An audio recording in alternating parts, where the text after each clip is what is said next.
Hindi naman sila.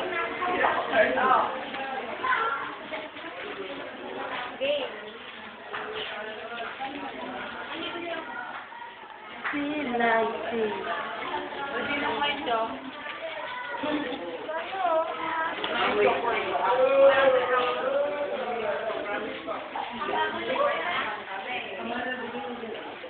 Bagal.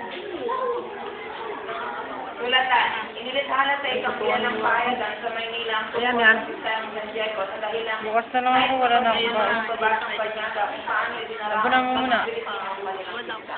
Ay, bayad na ako dun, no? Walang makatutulad sa karangyaan at Di pa binayaran na natin yan. kapag mahala ng mga paris sa Ibayaran mo muna lang akong pera. Uwi ako mamaya. ko na lang ka, boy. ng may Ayan, uuwi lang ako mamaya. Wala akong pangkain. at ng tanyag na mga pag-iuman sa Maynila. Nasaad din sa payagan ang magkakaroon ng dalawang banda ng musika. Ang pagsundo ng maraming tao Ay, bibigyan ko sa'yo bukas na ng sa kura, sa kumpento at mga May muta ka sa kanan. na pagkain. Nabanggit sa payagan ang Ayun, hindi pa natanggal. ng sulat sa iwasang bayan na ginampanan ng mga Kastila. Ay, nasa mukha mo pa rin. Marunong lamang sa Kastila ang makabalit ang pinag-uusapan sa sila. Ina na sila ng mga Pilipino. Ardelis ko dyan ay inaano ko si Julius. Ngunit ang ipinagtataka nila ay ang hindi pagkalon Ibarra na siyang namamahala sa paglalagay Bukas na ng naman. unang Abo na muna, wala na akong pera. paglalagay ng unang pasal para ng ipinatayo. Pera ko sa'yo bukas ah. Tinaos ang posisyon ng Belen de la Paz kasama ang Carlos Silas Inandang Sudurco at San Diego.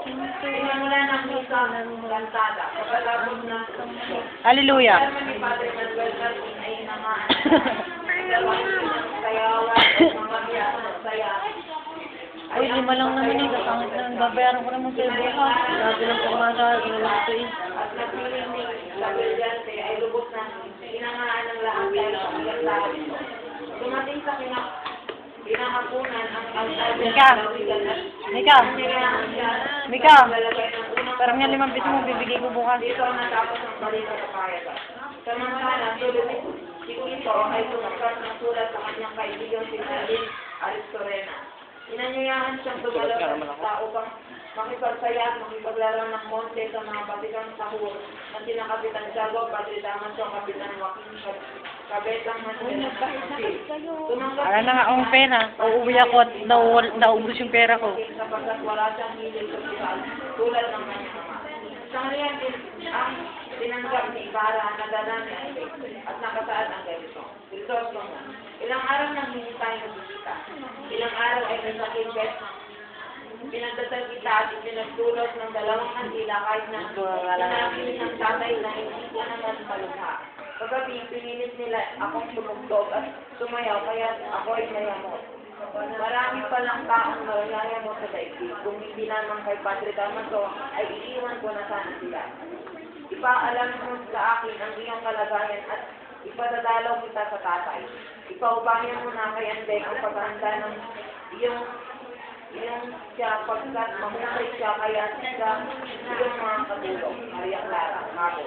Dalawin mo ang isukat kung hindi ay hindi ako dadalo sa paglalagay ng unang baton sa paaralan. Paalam.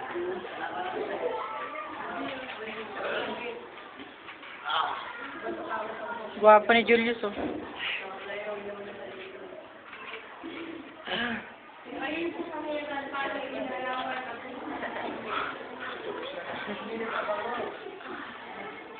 Huwag ka na umarang dyan, Julius. Nagsusulat kami.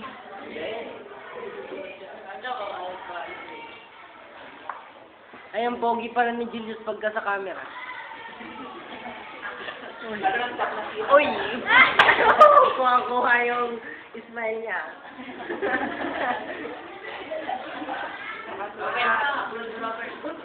I-upload ko to sa YouTube, yung ano, The Reporter's Notebook. Lagay ko. Ubus na po yung pera ko, ma'am.